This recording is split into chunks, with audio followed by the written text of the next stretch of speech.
Meus irmãos e minhas irmãs, nos encontramos nesta sexta-feira da sétima semana do Tempo Comum, dia 24 de maio, para que possamos juntos meditar a Palavra de Deus.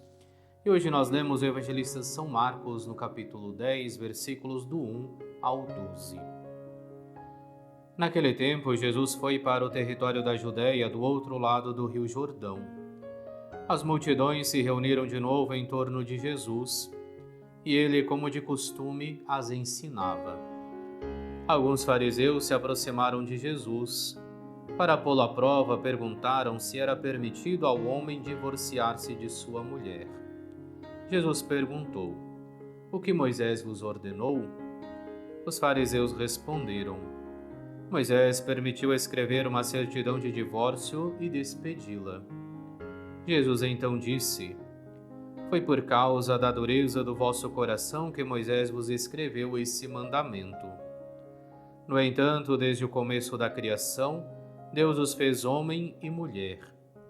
Por isso o homem deixará seu pai e sua mãe, e os dois serão uma só carne. Assim já não são dois, mas uma só carne. Portanto, o que Deus uniu, o homem não separe." Em casa, os discípulos fizeram novamente perguntas sobre o mesmo assunto. Jesus respondeu: "Quem se divorciar de sua mulher e casar com outra, cometerá adultério contra a primeira. E se a mulher se divorciar de seu marido e casar com outro, cometerá adultério." Palavra da salvação, glória a vós, Senhor. Iniciamos hoje a leitura do capítulo 10 do Evangelista São Marcos.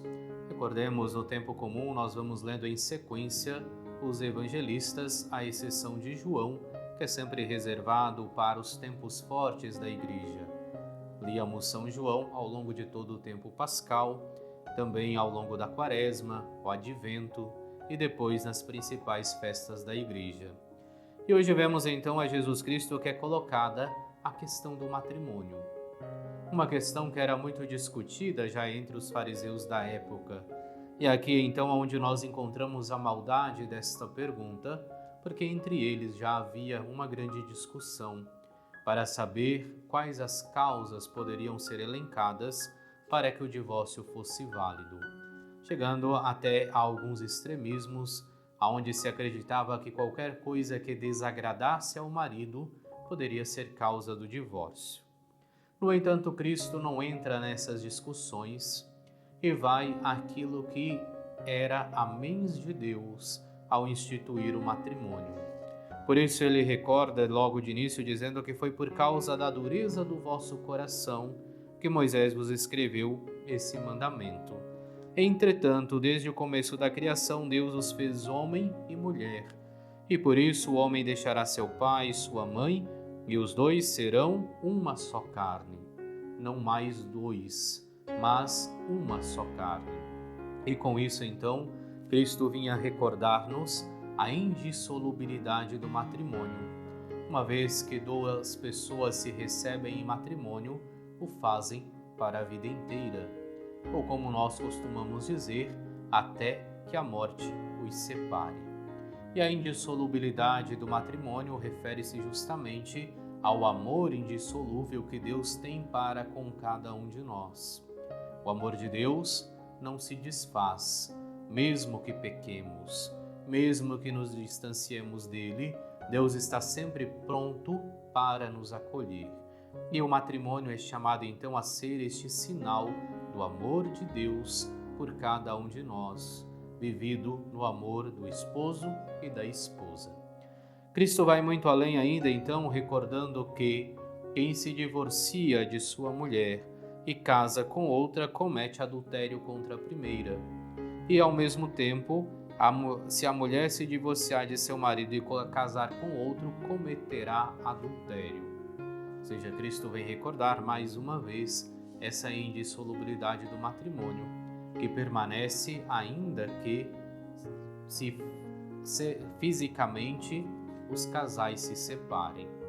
É claro, esta fala de Jesus Cristo às vezes traz muitas dificuldades para a nossa vida de igreja, mas a recomendação sempre, é claro, se você está em uma situação como aquela narrada por Jesus Cristo no dia de hoje, é que procure o seu pároco, para que ele possa lhe orientar da melhor maneira possível. Mas nós entendemos sim que o adultério é um pecado, e por ser um pecado, todo aquele que comete o adultério não pode aproximar-se dos sacramentos, de modo especial do sacramento da Eucaristia.